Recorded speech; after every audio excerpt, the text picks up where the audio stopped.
जालना शहरामधील मुख्य रस्त्यांच्या दयनीय अवस्थेवरून शिवसेना ठाकरे गटाच्या वतीने उपहासात्मक आंदोलन करून 30 फर्स्ट साजरा केला गेला।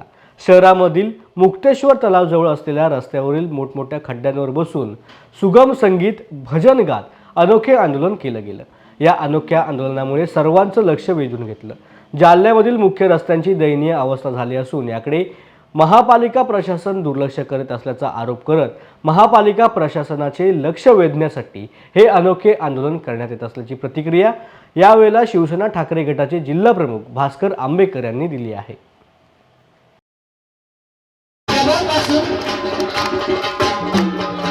या रस्त्यावरती आमची गाडी चालते तेव्हापासून आमची बॉडी ही गाडीसारखी व्हायला लागली, तरी पण आमच्या महानगरपालिकेला काही जाग येत नाही म्हणून द्यायचंय।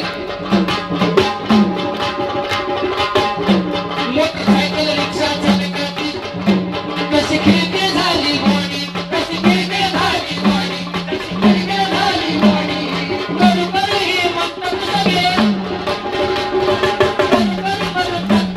म्हणतात सगळे साला मागून हे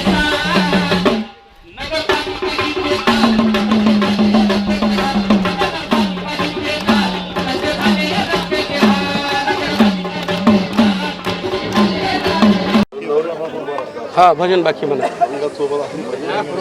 भाऊ, तुम्ही नगराध्यक्ष असताना तुमच्या कार्यकाळात हा रस्ता तयार झाला, त्यानंतर आता या रस्त्याकडे कोणी पाहायला तयार नाही।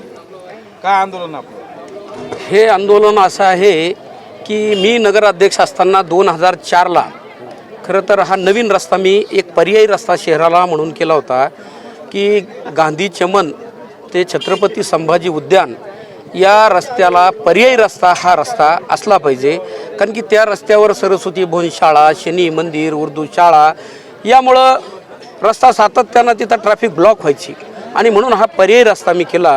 हा जुन्या जालन्यातला पहिला रस्ता आहे की ज्याला डिवायडर होतं, अत्यंत चांगला रस्ता हा केला होता आणि 20 वर्ष झाली याची एकदाही दुरुस्ती झाली नाही आणि म्हणून मला असं वाटतं की या भागामध्ये जे राहणारे जे नागरिक आहेत, आमच्या माता भगिनीला घर 5 ते 6 वेळा झाडून घ्यावं लागतं। रेल्वे स्टेशनला माल वाहतूक गाडी आल्यानंतर सर्व ट्रक्स आपला माल घेऊन या रस्त्यानं जातात आणि तुम्हाला सांगतो भांडे, तुमचं घर हे साफसफाईमध्ये माझ्या या माता भगिनीचा वेळ जातो। मी अनेकदा निवेदनं दिली तरी काही उपयोग झाला नाही आणि म्हणून जालना शहरामध्ये ज्या ज्या ठिकाणी आम्ही शिवसेनेच्या वतीनं आंदोलन केलं, कन्हैयानगरमध्ये 4 ते 5 तरुणांचा मृत्यू झाला रस्त्यामुळं, तिथं मोठं आंदोलन केलं मी। अब्दुल सत्तार साहेबांना घेराव घातला। त्यानंतर नूतन वसाहतमध्ये खड्डे मोजणे, खड्ड्यांचं नामकरण असं अभिनव आंदोलन केलं आणि त्यानंतरच या रस्त्यांच्या कामाला महानगरपालिकेनं सुरुवात केली आणि या शहरातल्या नेत्यांचं सुद्धा नंतर लक्ष गेलं या रस्त्यांकडं आणि म्हणून 31 डिसेंबर कसा करायचा या गावातल्या तरुणांनी एक खरं तर म्हणजे हा मेसेजिंग कार्यक्रम आहे की तरुणांनी आपलं आयुष्य लोकांच्या आणि लोकांच्या दुःखांसाठी, प्रश्नांसाठी वेचलं पाहिजे आणि म्हणून हा 31 डिसेंबर आम्ही शेवटचा दिवस हा 23चा एक अपेक्षा घेऊन की 24मध्ये तरी हा रस्ता होईल। या रस्त्यामुळं या भागातल्या नागरिकांनाच नव्हे, या रस्त्यावरनं शहरातले खूप मोठ्या प्रमाणामध्ये लोक हे संभाजीनगरकडं आणि बाहेर शहराच्या बाहेर जात असतात, म्हणून हा आम्ही कार्यक्रम ठेवलेला आहे।